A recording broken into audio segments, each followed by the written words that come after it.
Well, thank you for being here, bro. Of course, man. Episode 1. Let's go. Um, yeah, dude, I've had the idea to do this for a couple years now. Couple years, man. You've been Yeah, procrastinating, bro. I know I've been procrastinating. I'm gonna actually take my headphones off too.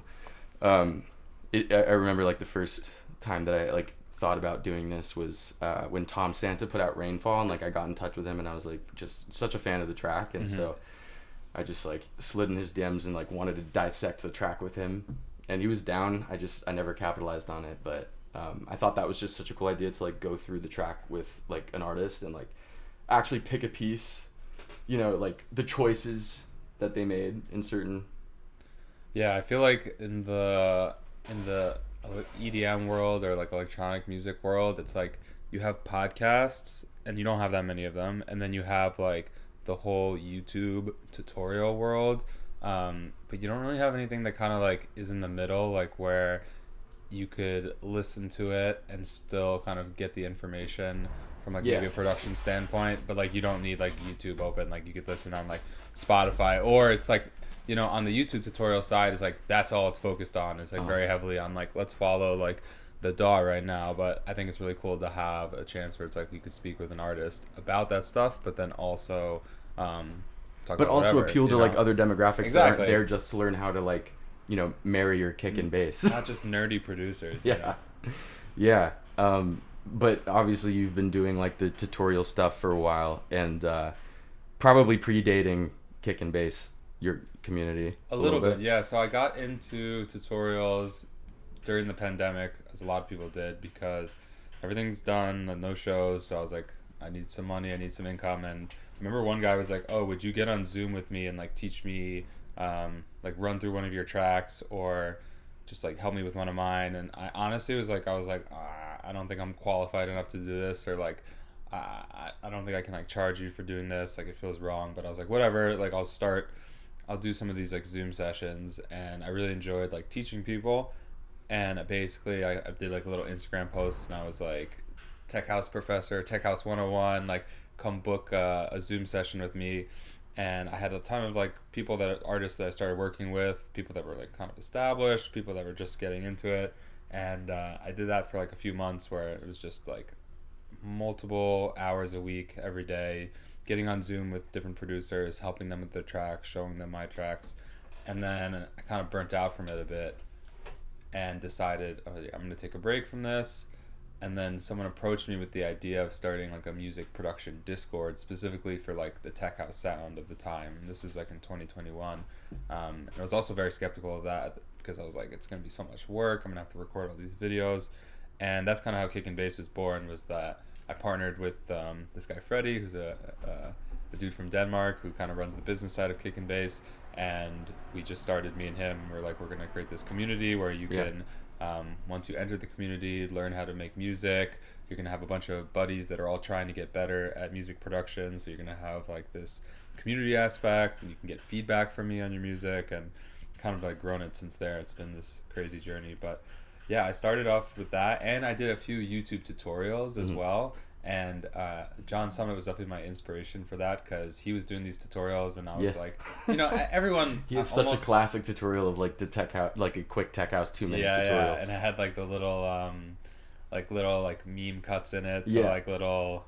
It's like your kick and your bass, and then it'd be like. I think I still have the bass patch that like he helped me design from that video. I mean, we all kind of learned together. There's like a kind of class of like American house producers that started in like, I don't know, 2016, 2017, and we'd all like send each other music for feedback, and we all knew each other and stuff. So yeah, I saw him do these tutorials, and I was like, I could do a tutorial. Like that's not too difficult. And I did this 1 hour tech house track from scratch, and it you have a couple of those, right? I had a couple, but I had one that like it just got like a really good organic reaction on YouTube. Like it did really well, and people were like, you're so good at teaching, you're so good at explaining, blah blah blah. And I didn't really understand, because I didn't really have any, I don't know, I guess I was thorough in my explanations of things, or easy to follow along. But when I saw the reaction from that video, I was like, okay, maybe I am okay at educating people or helping people learn. And then I kind of use that as motivation to start the Discord. And from there. You said like when you first started like teaching people via Zoom though, that you like had like you felt a little bit of like imposter syndrome at first. Like at what point in your career, obviously you've like hit like big success as a producer, as like a front facing artist, but like at what point in your career did you like start like teaching people aspects of production? Were you more flourishing at that moment in your production skills, or were you more flourishing in your like artist development, you know, like? Yeah. I would say I've never been like an extremely technically knowledgeable producer. I'm like very well rounded in the sense that like I kind of know a bit of everything, but I'm not the kind of guy that's like super into the tech behind things and the theory. So I would say like at the time, it wasn't so much that I had like imposter syndrome. It was also the fact that like it was also the fact that like I would be giving people like feedback and helping people just kind of like naturally. So the idea of like charging someone money for it was a bit strange to me at the time, because no one really did that before that. I never really heard of like lessons with like a producer. Yeah, right. It was like maybe you send someone some music and because you want them to play it and they're like, oh, it sounds good, but like I would change this and this and this. And also at the time, like the volume for me was like I was a much smaller artist at that time, so it was easy to like manage it because I wasn't getting like, you know, all these DMs a day and people sending me all their music all the time. Right. It was like if someone wants to send me their music for me to play, I was like, whoa, this is sick. Now I get too much music sent to me. So it was definitely like a different time back then. And then once I kind of got over, I mean, this is more of like a business side of things, but you know, it's very easy to undervalue like what you're worth in a sense because of things like not imposter syndrome, but because like it's just, it can feel weird like you're overcharging someone, or like how do you set a price on something like this? So I think I do think something so subjectively seeming, you know. Exactly, but you know, for a lot of people there is so much value. So like even if you're like, well, I'm just a bedroom producer that's had some success in doing whatever, to other people like you could be like a bank of knowledge that is like worth lots of money. How big is the community now?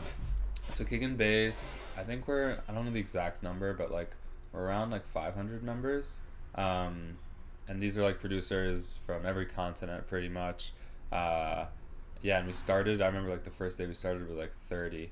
So yeah, it's pretty crazy. And you really like back and support the success of like students, I guess, or members. Yeah. So like I think I kick in like a lot of other kind of like, we're not a school by any sense, but a lot of other kind of like programs or communities, they really like market themselves on like, oh, our artists have gone on to do this, like play EDC or sign to this label or whatever. And like we take a much more like realistic approach, which is like we'll give you guys the information and the knowledge and tools and resources, but we're not like, we understand that the music industry, there's no like secret to becoming like a full-time DJ or whatever. It's like you got to put in a lot of work, you got to get lucky, you got to network, like there's all these things. So I mean like a few people that came out of the Discord were like Rorden. Rorden was like a member for a while. I was going to mention him, but I didn't want to get it wrong, but he's killing it. Rorden's killing it, to be honest, as well. Like we used to run this thing called the label program. It was for our premium members, and basically they could like submit one track a month, and like I would personally send it to one of my label contacts at different labels. So like I helped get like, to be honest, Song signed to like Repopulate Mars. Right on. He had really sick music, so that's why I got signed. But like just like the little thing of like, hey, I know the A&R's email, and I had a deal with the A&R's, like, I'm going to send you a few tracks from my Discord. There's some cool new artists in there. Wow. Maybe you'll sign something. So that was like a program we used to do. This guy Teco came out of it. Cherry Tooth, like another guy. Cool. And like these are all guys that would have had success anyway, but I do think that like being in a community where you could like ask an experienced producer or like an experienced artist like me like certain questions or on anything is like pretty valuable, because super valuable, especially if you don't have like management, which most like young artists don't at the time. You know, there's tons of questions about like the industry and what do I do here and business and all this kind of stuff. So yeah. And then I want to touch on because you started your own label too in 2023. Trace Amounts, and I think you had your first event in New York City like about a year ago or so. Yeah, it was at the beginning or no, it was in like May of this year. We did like a boat party on Circle Line. Yeah, how was that? I'm sure it was great to have it like be Trace Amount's own event. And Yeah. I mean, all my favorite labels, like they all are kind of like 360 in the sense that they cover like everything. Like they're not only just like a record label that puts out music, like they do merch, they have like events. Like one of my favorite labels of all time is like Dirty Bird, and like they're like in my opinion like the king and queen of that. They've had like these sick festivals, Dirty Bird campouts, they would do these barbecues. They really like created like a community. I think it's hard to do it these days, but for Trace Amounts, like that's my long-term goal as well. Is like I don't want it to just be like a name on Beatport where it's like that's it. It's like Trace Amounts. I want to have like sick merch, like kind of like what Clooney does with Hellbent, and like parties and like maybe like charitable initiatives and stuff. So lots of ideas for music companies are not one-stop shops anymore. It's like you can't like it's got to cover all the bases. I mean, it's like yes, it's a record label, but it's like so much more than that. And I think that's like obvious. That's what people consider when they're creating things. Like now that everything is a brand on social media, first of all, so like the branding has to be so specific and so intentional. What was the branding inspiration, I guess, behind Trace Amounts? So it was actually funny because I knew I wanted to start a record label, but I didn't even know what the name was gonna be for it. But I was like, I'm starting a record label. So I actually worked with like this agency, this branding agency, because I knew I needed like a logo and all this stuff. And I know what I like when it comes to visual branding, but I'm not like that. That's not my specialty. I do like music. So I worked with this agency. And we came up with the name Trace Amounts because I wanted to really tie like my background coming from New York City, and I also like love the water and fishing, and it's like a big part of my brand as well. So we were kind of like trying to find ways to like tie like industrial urban New York with the water, and like we have like all in New York City we have all these rivers, and I go fishing like kind of like an urban angler and all this stuff. So Trace Amounts is really a reference to like if you drink the tap water in New York City, it's some of the best tap water in the world because it has like all these trace amounts. Clearly in New York City with the sirens in the background. Yeah, exactly. Robberies, sirens, everything's going on. But it's a reference to the fact that like all in the water there's like fluoride and all these like little chemicals, and I just really like the way like it sounded. I like that you pulled from like your origins in the making of it. I interviewed Summit a few years ago, like when Off the Grid first came out, before the whole scandal. Where they had to change the name with the camp out, I guess. I'm glad they ended that on good terms, though. That was a funny time on Twitter when they were just like going at each other. Yeah, and then he it was like a mountainous inspiration for Off the Grid, and now he went like more ski forward with that. I think like anything you create, like unless you have like a very specific vision, I also think like you can make things just because you think they look cool or sound cool. I don't think it's kind of like a tattoo. Like it doesn't have to have this like deep meaning where like it's like, oh, it comes from my origin, blah blah blah. Like it could just be like, oh, that looks cool, I like that, I want to do that. But like for me, I was like, okay, I want something that feels like me and like will always feel like me, and like a big part, being from New York, I always like to rep it hard, and it's a big part of my identity. So having the label like tied to that a little bit was important. At what point in an artist's career do you think that they are postured to like start a record label? It really depends on the artist. I think like for some people it's a ton of work, and it's not I don't think every artist needs a label by any means. It's like a different creative outlet, and like you have to have like a vision for it, and you really like have to want to be an A&R in the sense of like I'm gonna champion other artists' music and like push a sound, because if that's not like of interest to you and you're like I just want to do my own thing, then I don't think a label is right for you. I mean, there's like definitely like a resource component as well. Like it costs money to run a label. Like you need either money or time. Like you need someone to help do all the things. You need to distribute all the music. There's a lot like that goes in on the back end. So for me it was like I wanted to wait till a time where it's like I could invest in it a little bit and like put up some money up front to like start it. And I really for me it's like I knew I would have like an audience of people that would like listen to the music that I would sign, because I started with a few of my own releases, but really Trace Amounts, it's like a lot of it is just other artists that I'm signing. So like to start a label and not have the ability or resources to like give these other artists the release the music like the proper spotlight that it deserves, to me is like a bit disingenuous, because it's like I wouldn't want to sign someone's music unless I really thought I could like put it in front of people and give it Sure. the chance that it got. So for me, that like it took a while. I know people that start labels like right when they start making music, or maybe not start making, but start putting out music, and that's part of their journey the whole time. Like someone like Claude Von Stroke and Dirty Bird, it's like they started the label back in the day in San Francisco when like they weren't anyone, and they grew with the label, which I think is really cool. Yeah. Rather than attaching a label name to an already successful artist. Yes.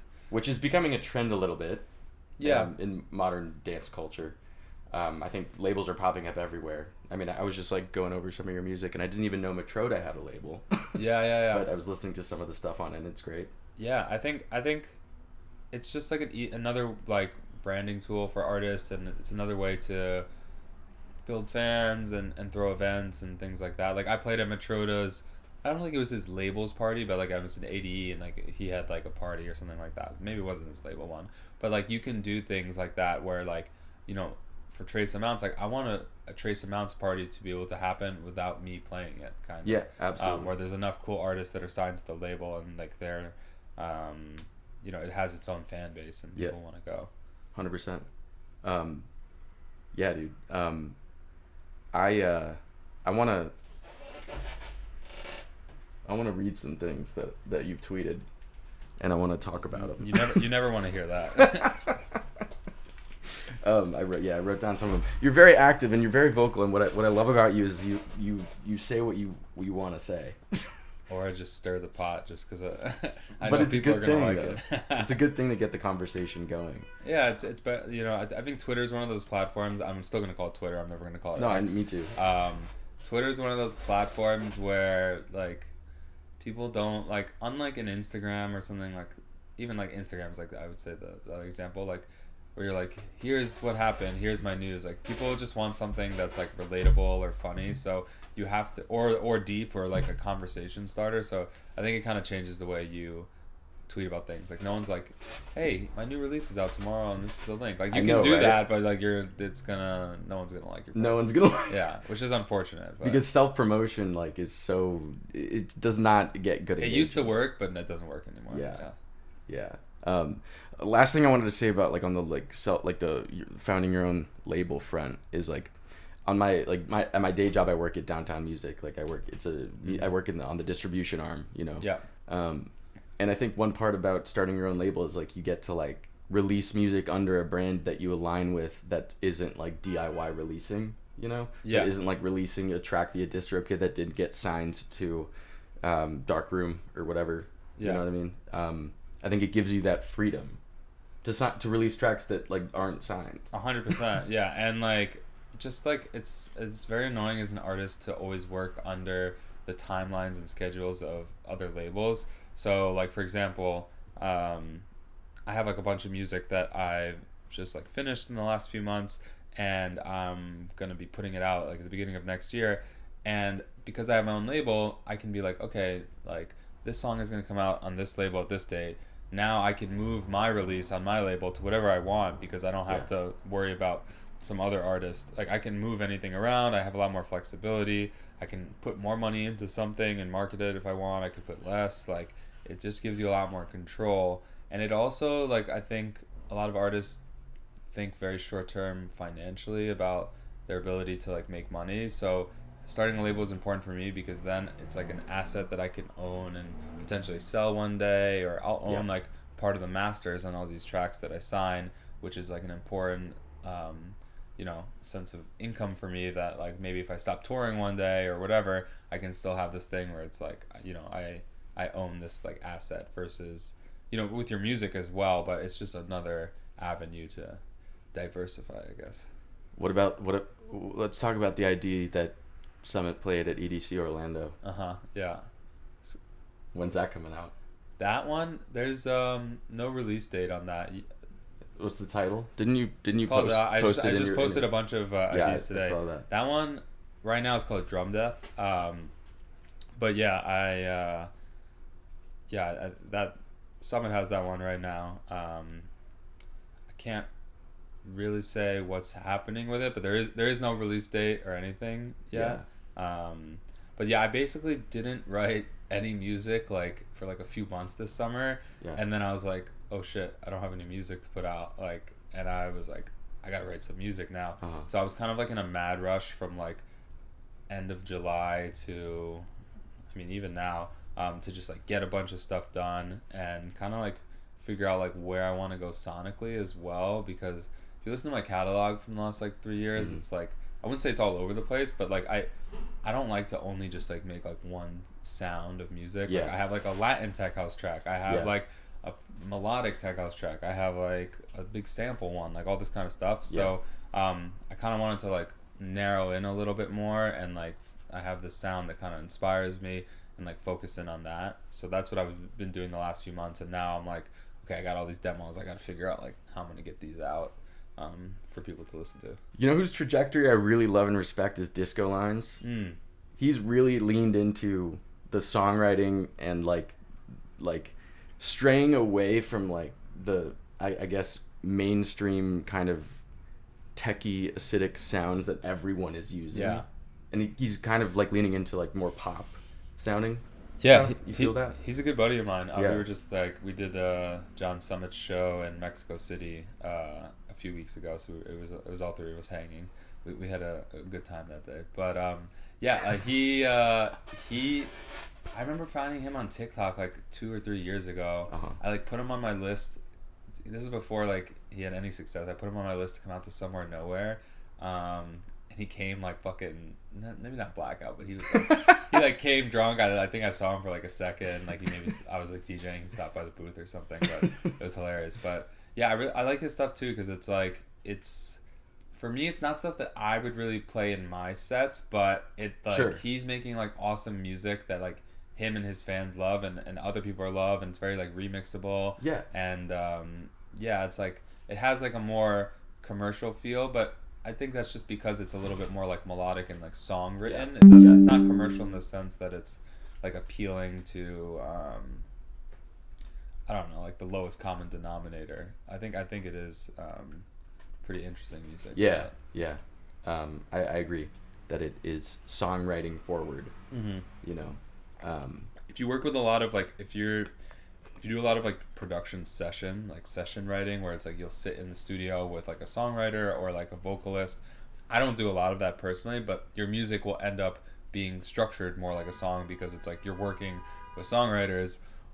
For me, I'm like sitting at home like tinkering like a snare for 2 hours and like making like clubby tracks. Your snares were pretty loud, bro. I think you need to turn them down. I think they are a little loud. That actually is a perfect segue. I went on a little deep dive down your Twitter. It didn't go too far back. It's a lot of material to sift through. But I went back to like April. I'm gonna crack a beer for this. Okay, maybe I need to crack one. I think you do. I set that timer because like, is that still going? You're still good, yeah. Cool. Thank you so much, by the way. It's a twist off.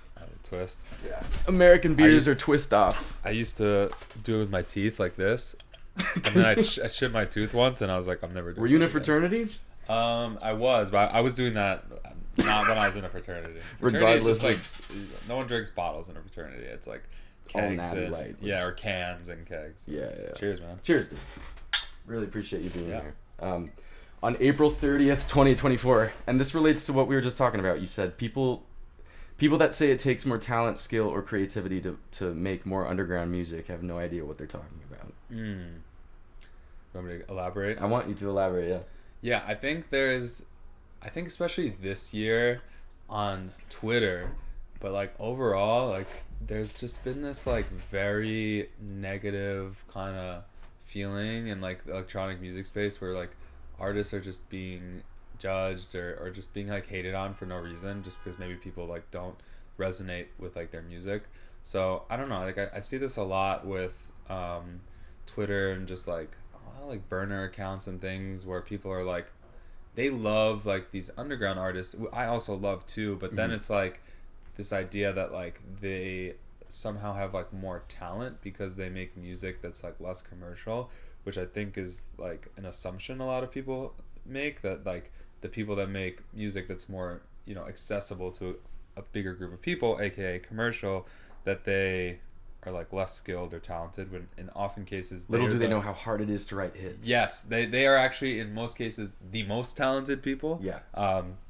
But that's kind of like what I was getting at there, and especially like on a creative front.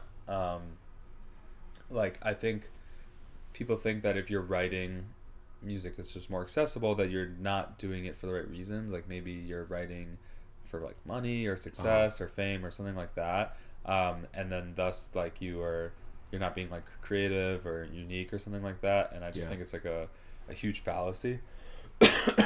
I don't know. Did that tweet? No, like, did that tweet? I wonder. I don't remember like anyone really like challenging me on that. No, I don't think people did. I did go through like the replies and shit, and people were agreeing with you because songwriting is difficult. I produce, but like I'm more songwriting forward, and it's, you know, I find myself like starting with a kick and a clap, and like orienting that in a way that I like. And that's such a great way to start a project. It's harder to like grab a guitar and like write a hook.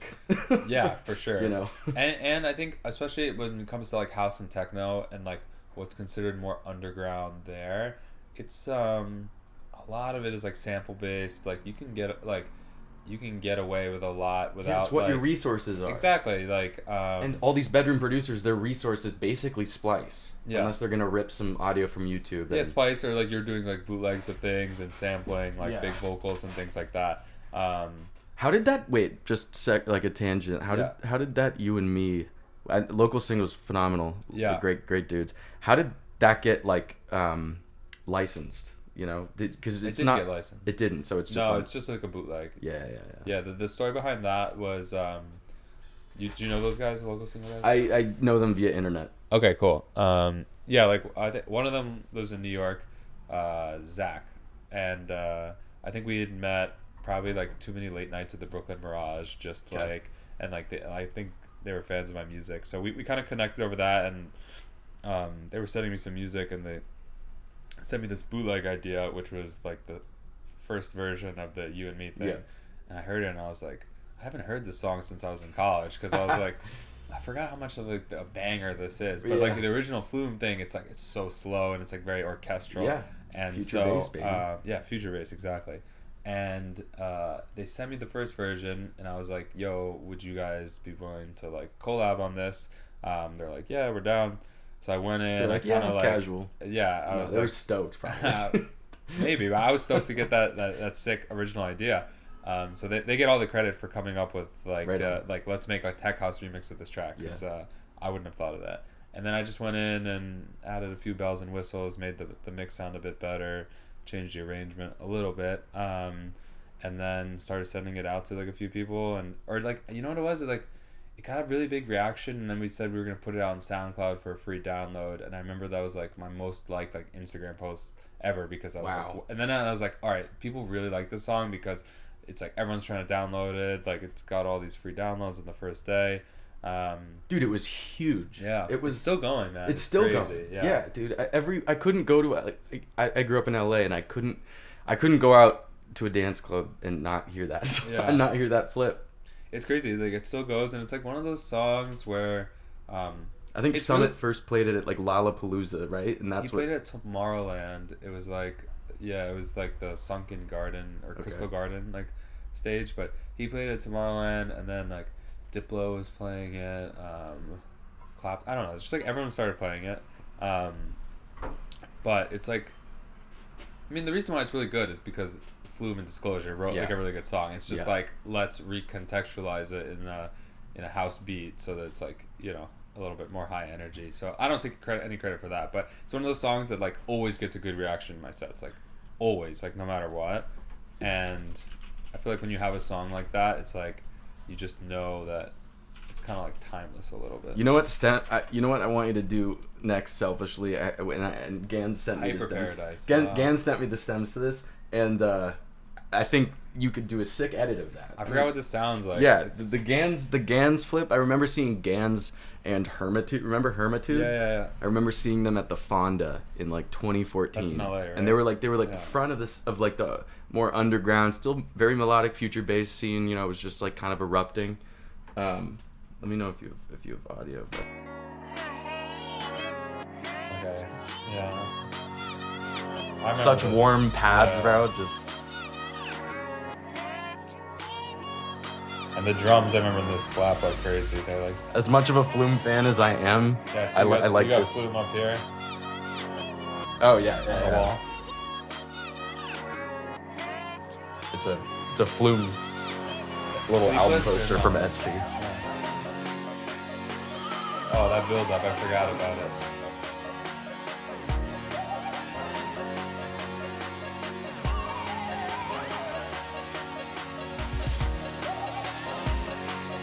This would be cool also, like flipping it and then also adding like another acapella, I feel like something else. It's kind of like a mashup but also an edit.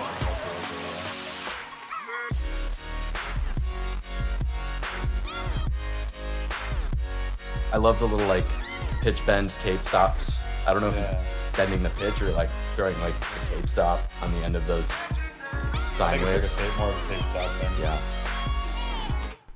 Yeah, that would be sick. That's where we were 10 years ago. Rolling bass line, yeah. That's where we were 10 like years ago. Like he's crazy because he actually like created like a genre. It's insane. Like, and then he went like off the wall experimental. Yeah, but he was like, no one was making that like future bass. It was like more like hip hop before that. Dude, he was a genre curator. It was nuts. Yeah. And then like, it's kind of crazy. And he had a thing at the Forum. Again, bringing up Summit, having 3 nights there, which is amazing. Good for him. With a live orchestra, too, at that. But Flume did 10 years of Flume, I think. Yeah, that's what it was called. He has so many pop hits, and he just, like, kind of went through his whole catalog in one night. And it was a really nostalgic night. Yeah, I was going to say, like, nostalgia is, like, the word for that. Because it's, like, you kind of remember, like, if you're a fan of Flume... You remember like what part of your life you were at when you were like listening to it, like maybe you were in like college or you had this girlfriend or boyfriend or whatever, and like I was front row GA at Coachella, like I don't know 2015 for the, and I just like every time you see The Crown come up on the screen, you know you're about to be hit with tennis courts. Yeah, and I was gonna say that Lord remix. That year, Lord came out and actually did the live vocal when he played the remix. I don't think I've ever seen Flume live, to be honest. Really? Maybe at a festival like once, but I didn't really get to see that many acts because I went to school in North Carolina. What school? I went to Duke from 2012. Oh, I didn't know you went to Duke. Yeah, from 2012 to 2016. So like there would be like a few artists that would come by to like Raleigh and stuff, but like not many. And then 2016, I was like going to just like my Dirty Bird campouts. I was going to these like boutique festivals. So I kind of like missed a lot of like artists during that time period that would like be touring around. Huh. Yeah. Yeah, my best buddy went to Duke who loves you. Shout out Bishop. Yeah, that sounds familiar. What year? He's probably sent you a few tracks. I think maybe that's why. Yeah. Okay. Are we good on that camera? Thank you, sir. Okay. On May 16th, 2024, you said, I just met Max Styler's parents randomly. Super nice, but his dad thought I was Parker Cohen. Oh, where was that? Fuck. I wish I didn't write that. Oh, I remember that was May 24th, right? Parker Cohen is the Metatone co-founder, by the way. Parker used to be my manager, actually. I used to be a part of Metatone back in the day. Oh, really? Yeah. But do you know Wyatt? That was before. This was before Wyatt, I think, joined. But I do know Wyatt. Yeah. Great guy. Good guy. But yeah, so like me and Parker, we used to, not as much anymore, but like when John was kind of blowing up in the beginning, every time like I would be backstage at a show, people would just like think I was him. I don't know, because I guess we just kind of like you do. We look I just alike. wanted to hear you say it. Bro. I have like no, we do look alike. We do kind of look alike. It's like the Spider-Man meme where it's like you're like pointing at each other. Yes. There's like a photo of us from like Miami Music Week, like really long time ago, where we're like standing next to each other and like we just look exactly the same. But basically, I was in the hotel Resorts World at EDC, and then like I guess Resorts like, World. Yeah, and I was just like walking in the lobby, and then like Max Styler's parents, I guess, were in the lobby, and then like I think his dad was like called me Parker. I guess because he's a client of Parker. Okay. So that's the I management see. he's on. So he like introduced So he himself thought I to you. was maybe Max's manager, but then I think his mom knew that I was Westend because like we had already done like Rhythm Machine and put that out. So it's just like a funny like random moment in the lobby. But in the metaverse. yeah, now I'm trying to find this photo of me and Parker. But go to the next tweet. Yeah. I'll find it. July 7th, 2024. Obviously, it's all this year. 6:22 p.m. I was trying to find your late night tweets because that's when I thought it would like get juicy. But you're pretty good about tweeting like during the middle of the day. Because I'm like, oh, if I tweet late at night, like it may not get that juice it needs to like get going. So I'm like, I'll just draft it and post it when everyone's awake. I'm very like timely with my social media. Yeah, it's great. I just was trying to find some ones that you might have written like fucked up. That I probably shouldn't have wrote. Yeah. The worst DJ trend is taking your laptop to some cliff and pretending like you made your your latest track there. And then I said, followed by, I have also done this. Yeah. Yeah.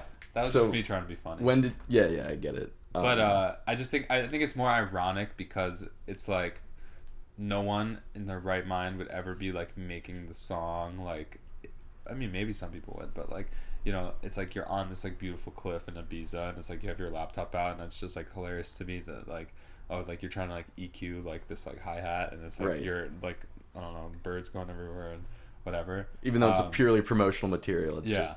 But it was also because I think like the OG guy who like in my opinion did that and had really good success was Hugel. Love him. Hugo. He was like, I don't even know. He's really good at like social media and like, getting like his new IDs and songs to kind of like go viral. They're really good songs as well. That helps. And then I just saw like everyone just kind of like copying what he did. So it was kind of, but then I was like, I've done that too. So I think the circle sets are different in that like it's about the scenery and it makes more sense. There's more suspension of disbelief. Because they're just live mixing in this beautiful, Ben Bomer in the hot air balloon. I will always pull that one up. Yeah, that Circle's sick. Like that Circle was like always like the pregame YouTube. Like absolutely, Disclosure you're going at Niagara Falls, dude. Yeah, exactly. You put them on, or I mean, this is not Circle, but Niagara Rufus Falls. That was at like, Joshua Tree. Is that one's classic. Crazy. If you were to do a Circle set, where would you want to do it? That's a really good question. So I have this like vision in my head. It's not really like a full Circle set, but I may do this year, the 2025, but I want to, because I love fishing so much, I want to like take out like a really nice fishing boat, like a big 45, 50 foot like tuna type style boat, put some decks on it, go out to like offshore in the middle of the ocean where there's like whales busting and like dolphins and stuff and like the tuna are going crazy, and I want to like DJ a set while we're like trolling for like fish or something, and like someone's like fighting the fish, like a crazy big tuna, and like I'm DJing and it's like the cameras are drone shots of reeling it in and like fighting the fish and blah blah blah. So that's like kind of like my Circle vision, but it would have to be something in the like water related, probably. That's a very specific vision. Yeah, that's like my fishing kind of my dream fishing one. I don't know. I think it'd be sick to do one like on the like top of the Empire State Building or something like New York. I think where it's like you just have like the sickest views of the city. I know. Now I'm looking at your hat and it's kind of like got a fishing vibe, but I'm sorry about the like, World Series. Yeah. Are you a Dodgers fan? Or? Well, I'm from LA, so like by proxy, I guess. It's okay. You can say it. Yeah. I kind of. I'm not the biggest baseball fan, but that's the same with me. Yeah, it's like if the playoffs are going, I'll watch it. But I just like the New York Yankees hat, so I wear it all the time. On September 9th, 9:50 p.m. This was one of the later ones in the day, but I don't know. Maybe I was maybe one beer in you by this point. So dope seeing house music be the genre in college right now. When I was in school, I had to find people that were into it, and now you're probably the most streamed artist at Phi Kappa Psi in Southern California. I don't know about that, but I don't know, but yeah, it's just like it's so weird to me because I mean, you're a 98 or 90? You're 98. I'm 97. 97. Okay. When we were in college, at least for me, I was in college from 2012 to 2016. Like EDM was just really kind of, it's like the golden age. yes, but like in terms of house music was definitely like not a thing at all, like more underground EDM stuff. And even EDM, it was like you go to the bars and like they maybe play like a few remixes or something, but like no one was really booking like EDM artists to play at the colleges as much, and it was like we want like throwback like Shaggy or this or that.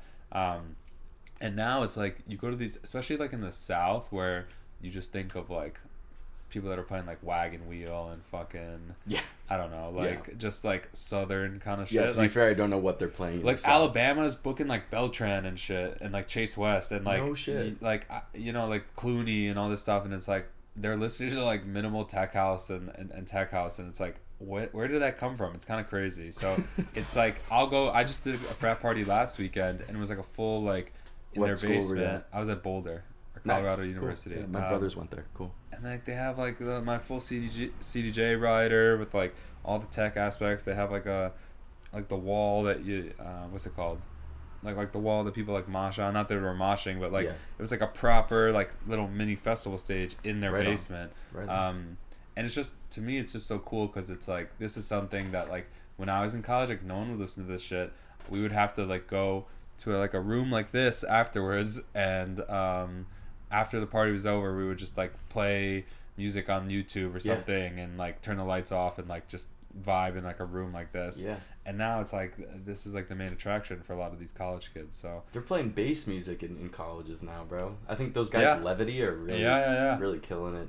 They're I played some Levity tracks at this party in Boulder because like the Boulder crowd, because they're so close to Red Rocks and like Denver's scene, they really like bass there. Yeah. So I did like mostly house, but I threw in like a couple Levity tracks, like Tape B and stuff. Yeah, sick.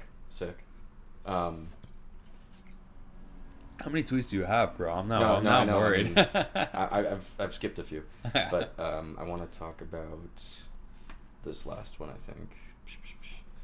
Yeah. So you had you had some trouble at a recent set. You said last night, the front row at my show would not leave me alone. I know I sound like a little whiny diva, but please let the DJ do their thing. Constantly asking for fist bumps, shouting, passing drinks over, etc. can be so distracting and really mess up the flow of someone's set. You're not wrong, but how was that? I'll give you the context of that. That was the night before this frat party, so this was just last weekend. And I did a show in Nashville, and everything was great. Like the crowd, most of the crowd was really respectful, but there was just like a few dudes, like especially like right when I got on, like it kind of lasted, but there was a few guys that were like, I couldn't tell if they were like fucked up or what, and like they were obviously like excited to see me. It wasn't like negative energy. Like I remember I once DJ'd in Atlantic City, and this dude like requested something, and I like ignored him, and he like threw like some ice cubes at me, and it was like that was like where someone's like obviously being like trying to start conflict. Yeah. But these guys were like, I could tell they were just like really excited, so they were like chanting like Westend, Westend, Westend, which is like I understand, and they were like trying to like dap me up the whole time, like pass me like a shot and pass me a drink. And I'm all cool for all of that, but it got to the point where it was like, it was just so distracted, because they were like literally right next to me, and I think people forget that like you're as a DJ, like you're doing a job, like it requires like focus and concentration, and like I'm trying to think about like what's the next 3 songs I'm gonna play, like not just like mixing this one song in. So to have people that were like just and I ended up talking to my tour manager. Got the security to kind of just be like, keep it down, guys, but it didn't really like stop. So like I started feeling guilty the whole time, and I wasn't really focused on my set because I was like, I don't want to kick these guys out. I don't want to like remove them because like that's just like annoying. They paid money to be here, but it's like it's fucking up my ability to make everyone else that also paid money. Like I feel like I can't like put on my best performance, and I feel like female DJs deal with this a lot worse even than male DJs because like they just get a lot of males that like kind of like heckle them. She like knows. I remember Nala had like a tweet where she had a video of like, I think it was Nala, of this dude just like nonstop like trying to like talk like in her ear, like maybe about like I actually know what you're talking about. Yeah, it was like a video, it kind of blew up, and it's like that people kind of have this like expectation they can just like talk to the DJ or do whatever. I think there just needs to be a bit more etiquette, you know, and especially like people are fucked up, people are drinking, like I totally get it, and most times it's not a problem because there's a lot of state separation between the crowd and you, but it was just like one of those venues where it's like really... Was like the distance between you and I right now was less, like how close? Less? Yes. Wow. Like the end of the decks were like here. Like here's another pet peeve of mine is like, let's say I like hold up my drink because I'm like kind of cheersing the crowd, sure. Or like someone is like dancing and they want to like you know, give me a fist bump or cheers me or something. Never take like your cup of alcohol and like put it over the decks, because like all in my mind, all I'm thinking of is like this person's about to like drop their tequila soda. It's gonna land on the mixer, like short circuit and electrocute me, or just gonna stop the music. Yeah. So I'm always like I feel like a Debbie Downer, but I'm like, no, move it back, blah blah blah. So these kind of things like happen at intimate venues, and then like there's people like, you know, the DJ Bunt. I've heard of it. Bunt, or like anyone that does like really intimate like 360 sets where it's like kind of like the Fred again boiler room where like the guy like, you know, hits the button and stuff. Sure. Like I don't think I could ever do that because I get so much anxiety when like people are too close to me because I'm worried that they're like gonna like accidentally touch something or bump into something or blah blah blah. But like some people are like really good at Meanwhile, dealing Fred with is that. the most unserious. He like has his like guy holding up his, you know, pads or whatever, or like his MIDI controller. Yeah, like Porter Robinson does that. Like, yeah, you go touch. Play Sad Machine. I respect people that like, because I feel like if you don't care about it, it's like fun and whatever. It's like the guy in the Fred again boiler room that stops the music. That's why it went so viral, because it's like such an organic, natural moment. And maybe this is just me being like a control freak, a little prissy. Yeah, a little bit. So that's why that's why I tweeted that, because it just like. It kind of like I left the show and like that was what I remembered from the show. It was like that pissed me off. I didn't like that set, and it was like it just kind of ruined my mood a bit. So you're touring every weekend right now, and I want to ask you just like, how do you balance? Do you pick and choose days that you like indulge and like drink, or like how do you balance that party lifestyle with all the travel and with like all the logistics that you have to face? Also being like, you know, the label boss of Trace Amounts and like dealing with kick and bass. Do you has your like partying tendencies have they like slowed down over time? I mean, obviously as we get older, I think they do, but I want to. Yeah, I mean, it's kind of hard to isolate whether it's like slowing down because I'm just like older and growing out of certain things, or because it's like just like not feasible. I mean, when you're touring every weekend. Yeah, like I would say like when I first started touring, especially like post-pandemic, which is when I really like started to play more shows in a year. Yeah. Like before that, like before 2020, I was playing like maybe, I don't know, like 25 to 40 dates a year. What agent are you with? I'm at Wasserman. Nice. Okay. Yeah, so once I got like an agent, like which happened to me kind of in 2020, 2021, playing a lot more shows, it's just really hard to like drink and party at all of them because, you know, it's just not really feasible for your body and like your mind. Like, no, it's not. You get really bad. Like I get really bad like anxiety where. Oh my god. You know, you're just like, oh, did I say something weird last night, or did I mess up this transition, or whatever, blah blah blah. I remember last year I did a party in New York, actually pretty close to here at June Shine. You know that place? Yeah. They closed down now, but I did like a little thing during like the evening there, and then I played in what's the venue in like Chinatown? You kind of like go down a staircase. It's like a club. Do you know? It's like right on the corner on like Canal. It's like kind of go down. I don't know. I can't remember. I did like the after party there, and I got so.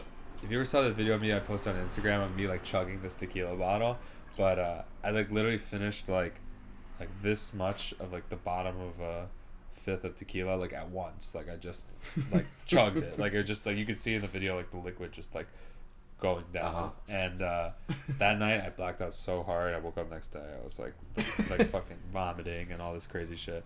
And then like ever since that day I was like, I cannot like do that because obviously you just don't want to. It's not professional. No, to be blacking out like that.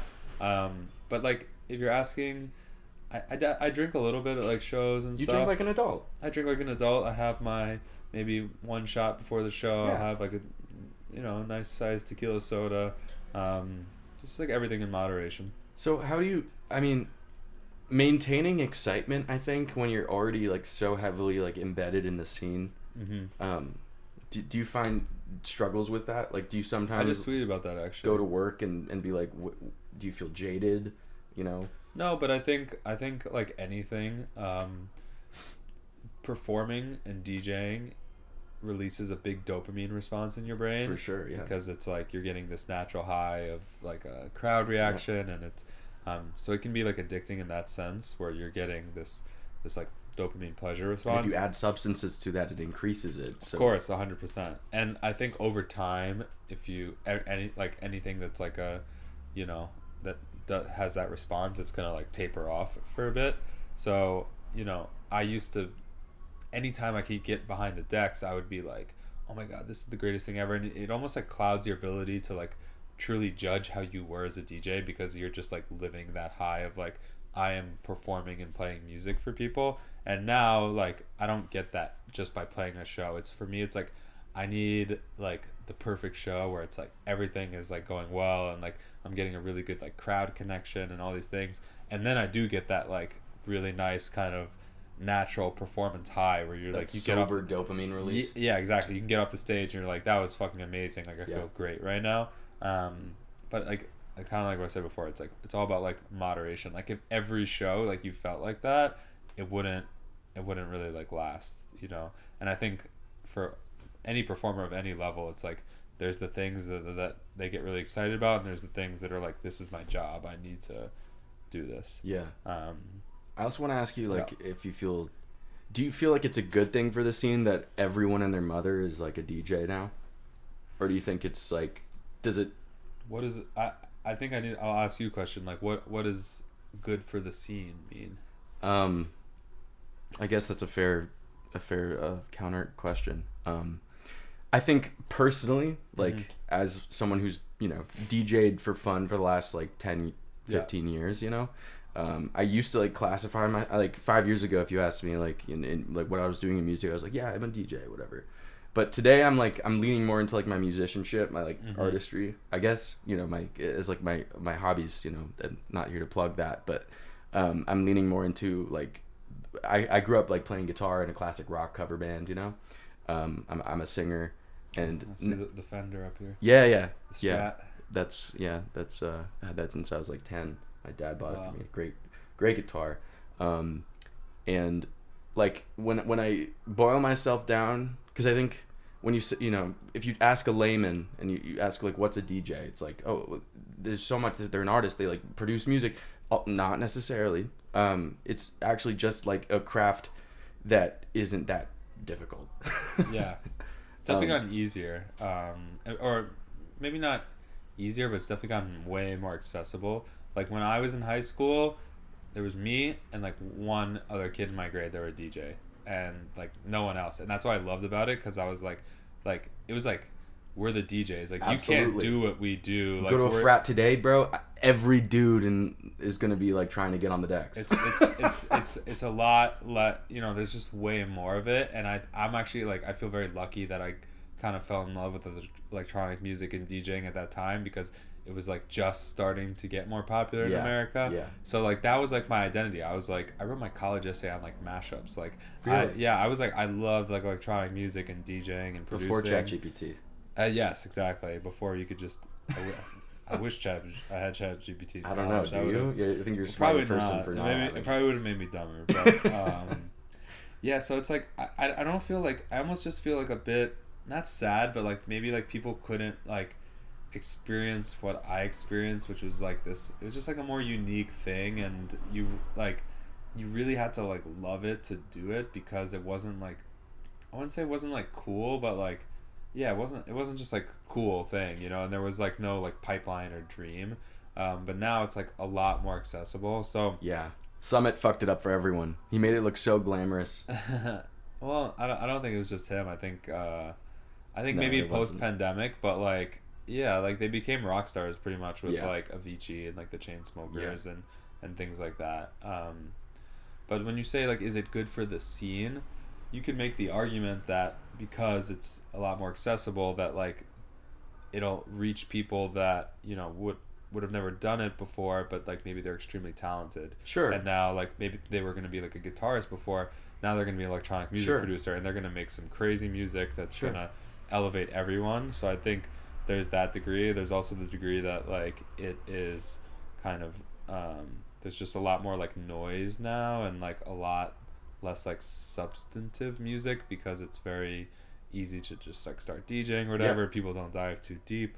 I think it's like, for me, it's just more of like a personal question. For sure. And I think it's always good for the scene if it's based on like true passion, and you're not seeking something for like the wrong reasons, which might be like what might come with a DJ career. You know? But like rather you're really into actually like mixing, and you have like a, you know, an ear for and a taste. I mean, the ear is the most important thing in my opinion. Yeah, for sure. You can go to school all you want and study music theory, but well, DJing is very, in my opinion, DJing at a basic level is extremely simple and like easy to learn, but like being able to read a crowd and like knowing and like having a really good catalog of music and like being confident in that is a little bit more difficult. But yeah, it's like kind of like all right, the thing about like basketball getting really popular in the last like, I don't know, 10 years, it's like, does the popularity of it, like, wouldn't that just make more athletes that would have maybe played another sport play basketball, and then like bring up the skill of it? Like, I guess I would just need to hear like the counter argument. And you ever see Adam Sandler out there on the courts? I played with Adam Sandler. You did? Before. Yeah, I played, like, so I grew up on... Dude, out I know. I grew up on the Upper West Side, and then there's these courts on Riverside and 74th. Okay, I always say I played with Adam Sandler. Technically, I didn't, like, play in the same game with him, but I was, like, waiting up next while they were playing on the public courts. Do you have knee length? Yes, he wears, like, knee length, like, basketball shorts, like shiny, like, red ones or something. Yeah. And he plays, like, super old school, like, very... yeah, he's not like driving to the basket or anything. He's like, you know, bounce passing and blah, blah, blah. But I have played with Adam Sandler. Yeah, that's great. I want to move on to this, another little flashcard thing I have going. Is this a tweet or something? No, that's not tweets. This is just like, this or that. I just wrote like some things, and I just want, it's like no context, just like one or the other. No explanation after? No explanation. Just maybe if you want to extrapolate after, it's fine. Backstage or GA? Backstage. I wasn't expecting that. Okay, we hit a hiccup, but we're back. So also, I want to point out we have a new guest. We have a new, I was gonna say. The frame just changed completely. Yeah, a new guest has entered the picture. This is Sarah. She's lovely. I'm Sarah. I'm part of Girl Code. Girl Code, go check it out. And yeah, the point you wanted to make. Yeah, just like some backstages are better than others. Like, you know, if they have a really good sound system, if there's a vibe back there, then it's like you could kind of sometimes stay there all night. But I do think the pinnacle of the experience of a show is in GA. Yeah. I think that's the right answer. Yeah. The Concourse Project or Brooklyn Mirage? Mirage. Easy. Okay, we can maybe broach on that after. But Future Bass or Tropical House? Shit. Future Bass for me. Like OG Future Bass. Yeah. Right on. Not melodic dubstep, Future Bass. John Summit or Dom Dalla? That's really hard. One answer. Okay, I'm going to go first on this one. I think I'm going to go John Summit. Yeah, I'm going to go Summit. Mm-hmm. Wook Son or Rave Daughter? Rave Daughter for sure. That's the right answer. Rave Daughter. Except for I know too much. Maybe I led you in that. You definitely don't want a Wook Son. That's bad. That's bad. Just doing nitrous in the attic. Like, he's just never left. He's not going anywhere. Yeah. It smells like shit. Yeah. Yeah. House or techno? House. At the moment, techno. The right answer is both. Yeah. I mean both for sure. Kick or bass? Kick. Bass. Both, dude. Obviously. That was going to be my segue into talking about kick and bass. Both. Oh, that's a good. Cut That's that at good. the beginning. Yeah. But I want to talk about like your perception of the Mirage, because like people like are hating on it in recent years. Also, those 2 scandals with like the guys getting like thrown in the river, kind of crazy. Yeah. And but apparently the crowds are just like much worse than they used to be. I'm a young New Yorker, so I don't really know how it was. How long you been here? Just like a year and a half, a little over. You're new. A newborn, yeah. So I started going to the Mirage like, what is it, 2024? Like probably in like 2018 or 2019. They used to have like palm trees in there. Yeah, that was the best. Wow, you Yeah. had that experience? Yeah, My and whole first year. it used to like only be the City Fox parties, which they still do, but it was like, it wasn't really like artists were coming in and like doing their own shows. It was like more of these like big lineups of like underground artists. And yeah, it just like grew like crazy. And you know, once they got the screen, that's when like really like artists started coming in and doing like their own like weekends or individual shows. I'll always love the Mirage because I think it's just like a really special venue. Like you're in the middle of New York City, like outdoors, like the capacity that it's at, the production. But you don't go as a patron anymore, and I don't either. I mean, you know, we're around the same age. But like I think that you tweeted that like the first show that you bought tickets to in a while was the Justice show. Yes, right? Yeah, that wasn't at the Mirage, but no, I know, but yeah. I mean, I don't go out in New York as much because I am gone every weekend, so like I just don't have the time to go out in New York. But I'll go out if it's like an artist I really want to see. And like the Mirage for me was such a good like networking place, as it is for like most like people that are involved in the music industry in New York, because it's like up on the upper deck. Yeah, it has like upper deck, and it has like a huge backstage and like a really like cool green room area. So with like a bar and stuff. So it's like I'll go there and I'll see like all these people that I know, or I'll meet like new people, and it's like that's, you know, that's how you can meet like talent buyers and promoters and things like that. It's like a really great like social space for like the industry, and I think that's why it's also so special to me. How off-putting is it? Did you have something to say? Yeah. I've been going for 6 years, and I actually have like a partnership with the Mirage. So like a couple years ago, I like made a TikTok that went viral, so they asked me to like partner with them and be an ambassador. Sick. So like I've gotten the luxury of going for free. Yeah. So I've pretty much gone to like every single show. That's right. Yeah. And so my like perception of it has changed a lot, because like when I first started going, it was in 2018. It wasn't those screens, and like the crowd was completely different. I felt like they were there for music a little bit more, because you weren't like looking at this huge production. You like, I don't know, you were focused on there being with your friends. And now it's a young scene, isn't it? Now it's a little more fratty, for sure. And there I end up going backstage a little bit more, to your point, like for the networking perspective. Yeah, for sure, because you're meeting a lot more people. But and you talk about the networking, Tyler, but like, and I want to know like your genuine opinion. Like, how is it off-putting? Like, say you like meet someone in a certain environment, and they like try to like sell you on the fact that they're a producer DJ. How bad is that? Well, I mean, I feel like I would maybe like do that a bit, but then like I kind of realized that like it's not really like the time and place. It's like it's kind of like that meme of like, the dude whispering in the girl's ear, or like, you know, because you didn't know what I was talking about. Of course. I just didn't realize that I was reenacting that meme in real life. But yeah, like it is hard, because like I feel like you don't want to like sell someone like what you're doing then, because it's like then like you're already establishing this relationship that like the other person is like the provider of whatever you want, and like you're the one that's like asking for something. But a lot of times it's like you meet someone like, just say like, oh, I'm like I make music as well, blah blah blah, this is my name. Probably if it's like a big DJ, that everyone makes music now. Yeah, but like maybe people are just like in the industry, like maybe they work for a label, or they work in management or an agency or something like that. So you know, but you think people are entering the music industry without like bigger aspirations creatively? Like, of course. Yeah, I guess so. There's people that just that have no desire to be a music producer or DJ or anything like that. Of course. But they just do whatever. And I think as I get older, like maybe you feel the same way. Like I'm more of a proponent about the work that I do that like that isn't necessarily like in front of the cameras or like being the main focus. You know? Yeah, like I think the celebrity appeal, if you're a really young person, like in your teens or whatever, is much more appealing than when you're like a little bit later on in life and you're like, I want the work that I'm doing to be important. I don't have to be the face of it. Yeah, and I think a lot of people that love music and like want to work in the music industry, they just want to be in the music industry because it's like because it's sick. I wouldn't say and it's like they just love the music.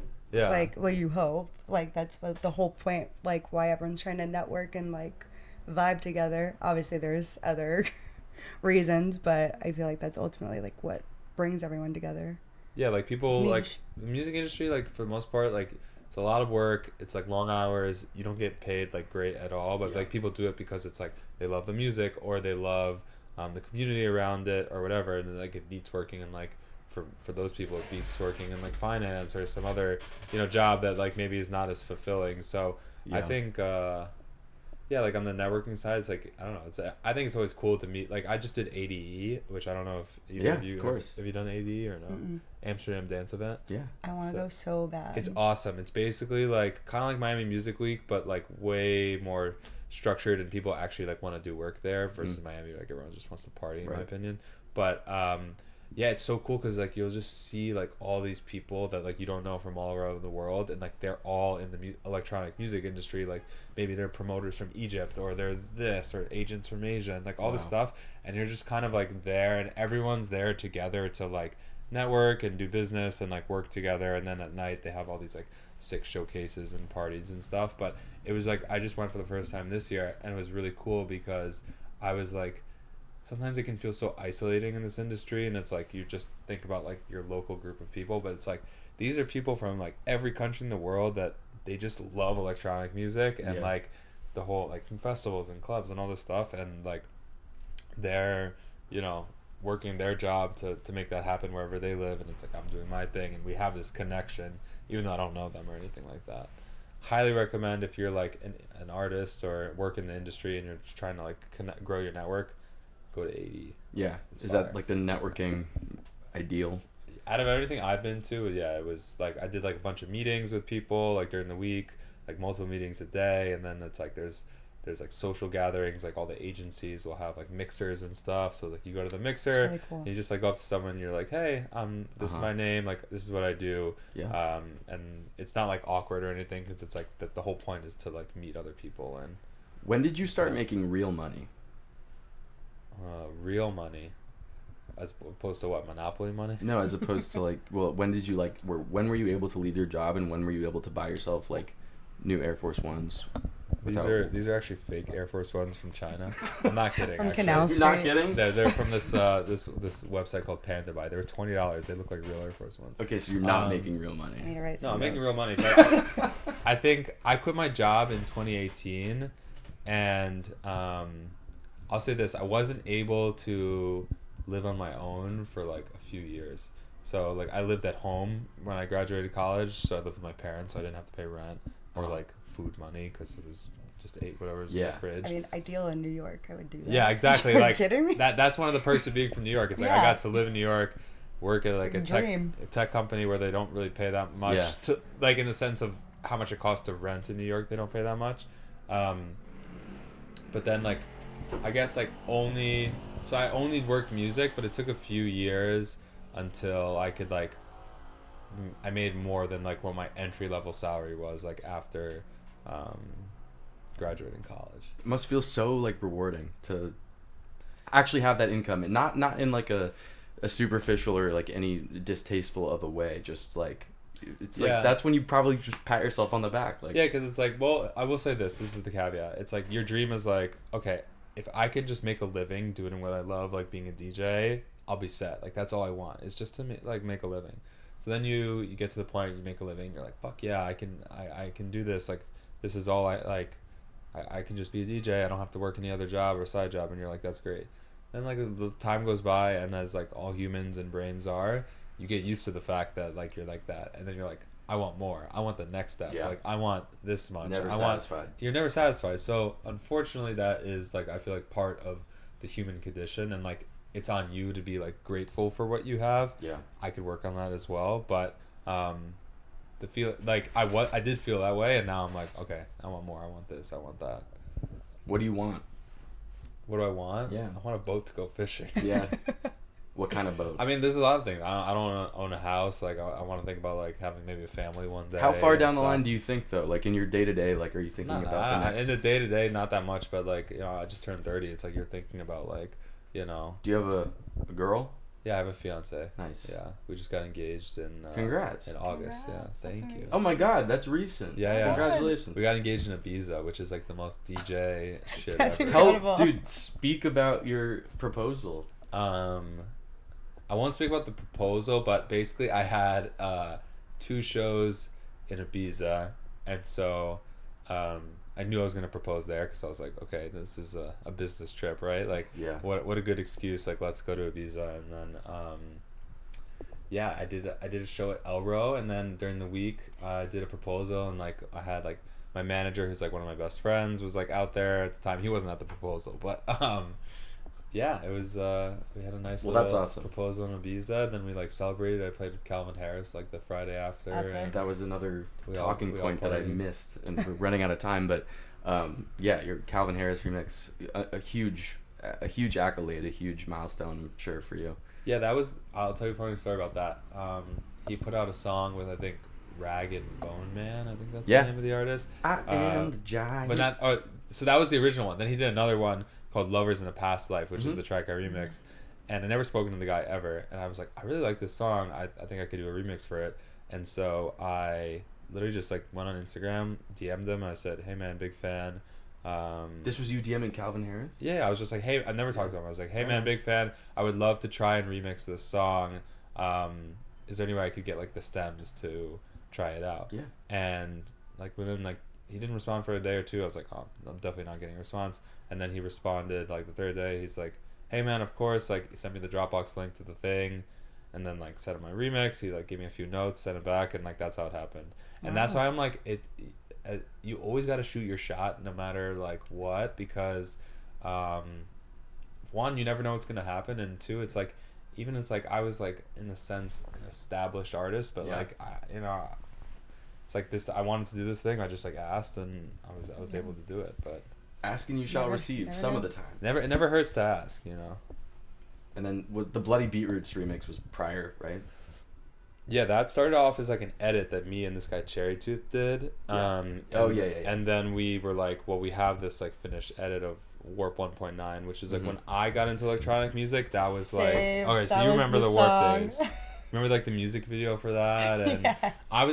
I'm a huge I Bloody love that Beetroots fan. song. I have like a Bloody Beetroots mask, like the Venom type mask. Right on. And that was like the Bloghouse days, like Justice, Mastercraft. Yeah. Bloody Beetroots, like, so I love that song. And then I was like, no one's done like a remix of this in a while. We did the edit, we sent it to Dimmock, which is Steve Aoki's label. Yeah. And they were like, oh yeah, we'll put this out as a remix. So I applied to intern there like many times. because you were in LA. To no avail. Yeah. Yeah, because I was in LA. Did you apply to Ausla? I did, bro, and I met like the entire. I interviewed with like everyone that ran the studio. Yeah. I didn't get it, but Well, I think they shut down shop a while ago too. So. did they?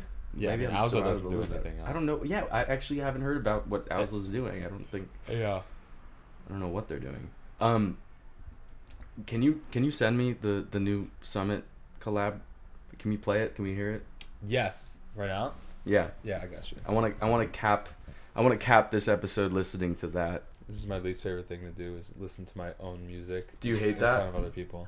I do hate it, but I'll do it for you, man. You don't have to. Okay. No, we can do it. I appreciate it. What if we are It's so obsessed funny. with it? It doesn't matter. Do you like listening to your own artist shit before? Yeah, I listen to my own music all the Yeah, time, but it's I don't know. It's funny because it's like, as a DJ, I'm comfortable playing my music in front of like big crowds. Yeah, of course. But then it's like, if it's just like you and someone in a car, and It is intimate. it's just too intimate. Yeah. And it's like, I feel like there's always like this pressure for the people around you to be like, oh, that's so cool. That's No, so yeah, good, man. I know. And I know. I don't like that. Like, I just I'm want not to. gonna lie. I'm pretty brutally honest, so Yeah.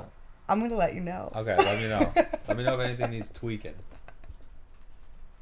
Teach him about what's wrong with his mix. I mean, that's I just actually would that's rather the have best someone- perspective, because sometimes you don't want a producer's feedback. Not that you're not a producer, but you're just getting into it. But like, you want someone that's just like a more natural like reaction. Totally. Like I send music to my fiance all the time. I'm just like, what do you think? She's like, that part's annoying. It's like you don't need to know technically what that is, but No release date on this one, but we're listening to the full track for the first time on media, on any media. nothing like just listening to an intro for. Yeah. Oh, there we go. There's the low end.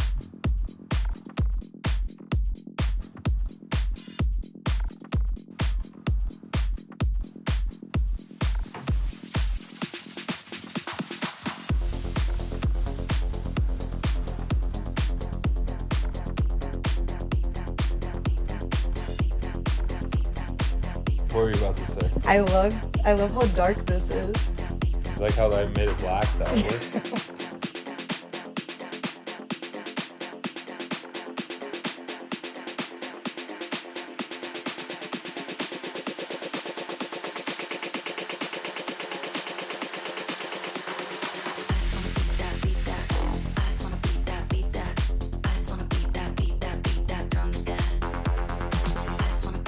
Oh, I love this. Weird. I love how intentional you are with your sounds, bro. You gotta think about sounds like a conversation. So it's like one person is saying something, like call and response. Then somebody else is saying something back. Yeah. It's all about just kind of It's a great way to look at it. And you don't overexploit something that sounds good. There needs to be room in conversation Yeah. too, like a back and forth. Dude, eloquent. Also, it's like simple at the same time. You know, some people are just trying to do too much in one song. I do that all the time. I do too much and then I have to like simplify it. It's a classic producer's problem because it's like you think that if I do more and more and more that like you're gonna impress people more or like you're a better producer. Right. When oftentimes it's the opposite. You want to do less. Right. But it's hard to do less to make it sound It's good. hard to do less. Yeah. Maybe it's like my ADHD brain, because like I think that's almost why I love electronic music so much. It's like the pattern and like the repetitiveness is like very Check soothing that camera. You guys keep talking. to me. Yeah. Like, It's like that's what people are like, oh, you can listen to this all the time. I'm like, yeah, like literally I can No. listen to house music all day long because it's like you can just do whatever you want like while you listen to it. It's like very easy to listen to. I don't know. it's somehow still exciting. It's just hard to always feel excited about producing, in my opinion. But About sitting down to produce or no? Like going to produce yourself, you're saying? like, yeah, having sessions, like, you know, in my own experience, it's hard to always feel excited. Because Yeah. when I started doing it, I was just so innately and purely excited about it.